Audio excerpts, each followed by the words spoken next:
Fargo is a 1996 film written by the Coen brothers and directed by Joel Coen. It famously stars William H. Macy, Frances McDormand, Steve Buscemi, and Peter Stormare. This is a lightning in a bottle cast, if I've ever seen one. In my opinion, you get some career-defining performances from these four actors that I named. The plot centers around Jerry Lundegaard, played by William H. Macy, a sales executive for the car dealership that his father-in-law owns. He's got a good life, he's got a wife, a teenage son, a nice house. Really, the American dream, right? But he's in some kind of financial trouble. He needs a hefty sum of cash, and he needs it now. And just one of the many cool little details in this film is that you never really learn exactly why Jerry needs this money so badly. Which leads me to the editing here, not to get too far ahead of things, but this film is 1 hour and 38 minutes. There is little fat, if any, here to be cut, and it's a fairly epic, bombastic story. This could have easily been a 2.5-hour film. But I do often wonder if a longer runtime would have hurt the film ultimately.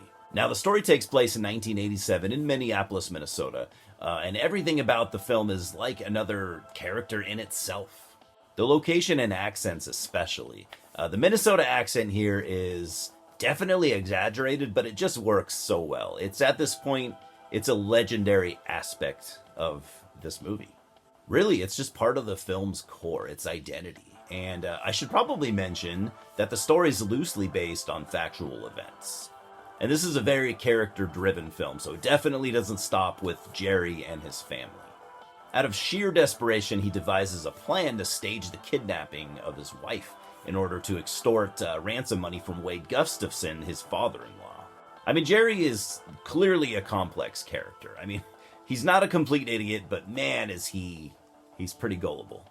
He doesn't really come off as a villain or anything like that, but he's definitely not a good person. So he talks to one of the mechanics that works at the dealership with him, and he refers Jerry to these two guys played by Steve Buscemi and Peter Stormare.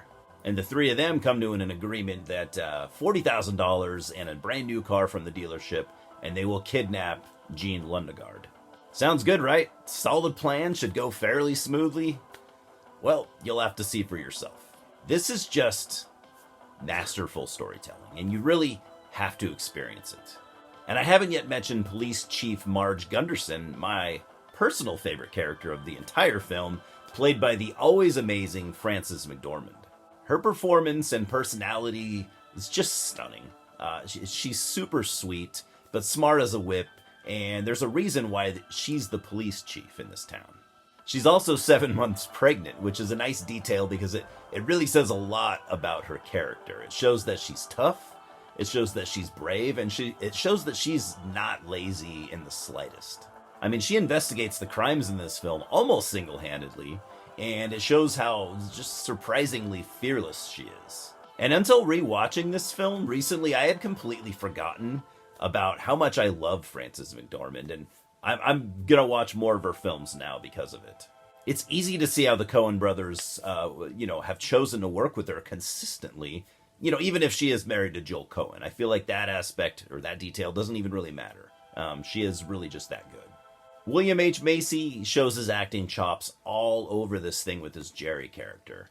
He's literally on the verge of a mental breakdown the entire time.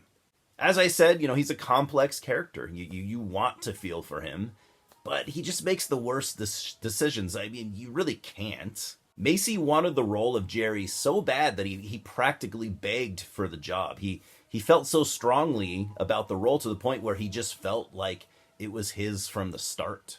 And then we have the duo of Steve Buscemi and Peter Stormare. Two guys I've always been a fan of, especially Buscemi.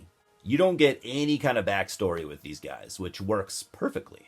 They, like a lot of the characters here, are complex in their simplicity, if that makes any sense. But you only know really about them what you see on the screen, and you kind of fill in the blanks. They seem to be, I would say, small-time criminals that have maybe never worked together before, or at least that's my take on these two guys. The scenes with them are always full of tension because they really don't get along. They are both stubborn, but they're, I would say, opposite personality types. Stormare's character is a brooding, man of few words. He's intense, he's terrifying, and completely sociopathic. Buscemi is more talkative and sleazy, quick to talk shit even when he shouldn't be, and it's often his downfall. The Coen brothers were hitting it pretty hard in the 80s and 90s, man, quickly rising up in the ranks of, upper echelon directors. But I would be insane not to mention the fact that they wrote this script, which is just masterful. I'm going to try not to use that word too many times here, but it really is a word that describes my feelings about the skill in every aspect of this film. And this really is one of the best scripts I have ever seen. I love a good character study, and it just doesn't get much better than this. I think that what I appreciate most about it is that it knows when to drag scenes out and, to add to the uncomfortable atmosphere, but then it also knows when to keep things brief. For a dialogue-driven film, it knows when, not to be too wordy. And of course, the glue that holds everything here together would be the top-tier cinematography work of Roger Deakins. He has worked with the Coen brothers a lot over the years. I think he's filmed most of their stuff, and for good reason. His shots and the way that he captures the cold, desolate, and claustrophobic vibes of the harsh Minnesota winter is a huge part of this film. I'm giving Fargo a fucking 10 out of 10, man. There's no way you can convince me that it deserves any less. I think it's one of the best films of all time, and taking a long break from it really made me realize that. The writing itself is just something that would make Quentin Tarantino jealous. The dark humor, the violence, the amazing performances. This is a film that has it all. And on that note, I have decided to finally check out the series from 2024 or 2014. I think it's an FX series, if I remember correctly. I'm watching it on Hulu. You can do the same. So I've seen the first 2 episodes so far, and I have to say, it's great. Honestly, the last thing I expected was for someone to be able to recapture the essence and feeling of Fargo, but they totally did, at least so far from what I can see, and I can't wait to watch more. Cheers, guys.